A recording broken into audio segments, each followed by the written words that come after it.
یہ میری خوش قسمتی کہ میں حضور کا امت ہوں، ساری زندگی اس کا شکریہ ادا کرتا رہوں تو کہ شکر ادا۔ ہم حضور کی امتی، نبی انتظار کرتے رہے، نبی منتظر رہے۔ حضرت خلیل اللہ کی بارگاہ میں پکار رہے ہیں، ربنا وابعث فیہم رسولا، مالک رسول بھیج دے۔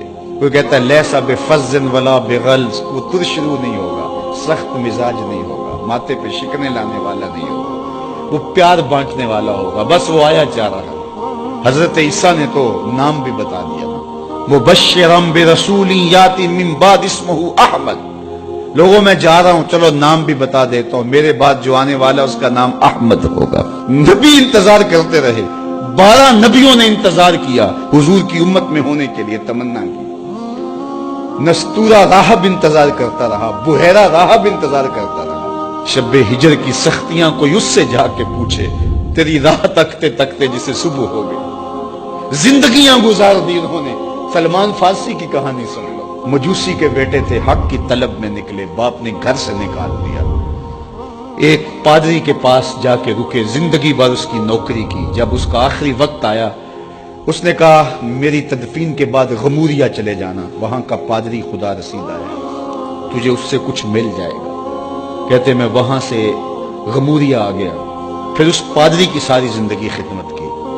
جب وہ مرنے لگا تو اس نے کہا کوئی ایسا شخص نہیں ہے جس کے پاس اب میں تجھے بھیجوں، لیکن نبی آخر الزمان کے ظہور کے لمحے آ گئے، تو یہاں سے یثرب چلا جا، وہ اس نبی کی ہجرت گاہ ہوگی، تیری زندگی سنور جائے گی، تو نے بڑی محنت کی ہے، بڑی نوکری کی ہے میری۔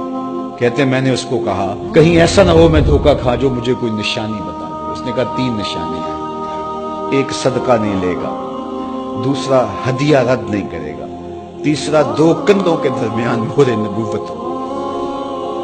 کہتے ہیں میں نے اس کی تدفین کی، یثرب کی جانب جاتے ہوئے ایک قافلے میں شامل ہو گیا، انہوں نے مجھے پکڑ کے اپنا غلام بنا لیا، لیکن میرے پہ مہربانی یہ کی کہ مجھے بیچا جا کے مدینے میں۔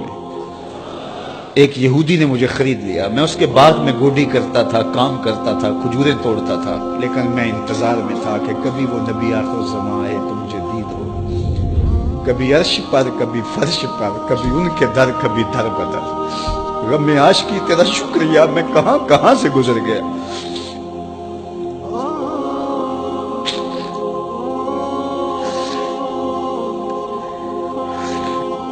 کہتے ہیں ایک دن میں اپنے باغ میں کھجوریں توڑ رہا تھا کہ ہواؤں میں مستی پیدا ہو گئی اور ہر سمت سے طلع البدر علینا کی صدائیں گونجنے لگی۔ میں سمجھ گیا کہ وہ لمحے آ گئے، میں نے چھلانگ لگا دی اور دوڑ پڑا۔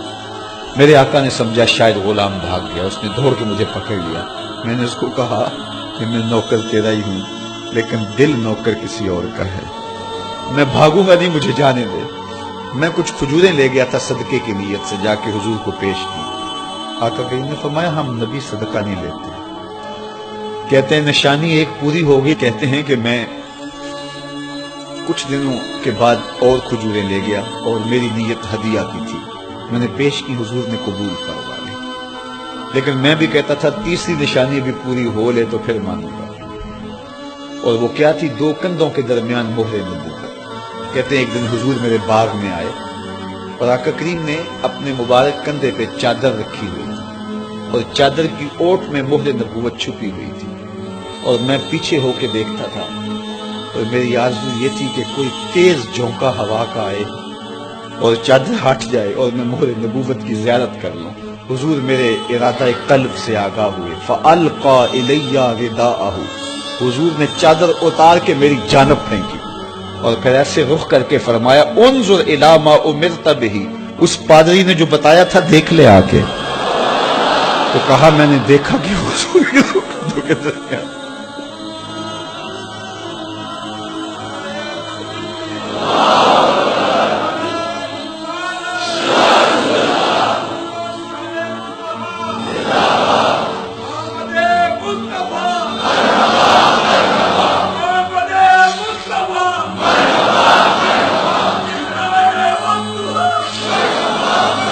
شب ہجر کی سختیاں کوئی اس سے جا کے پوچھے، تیری راہ تکتے تکتے جسے صبح ہو گئی۔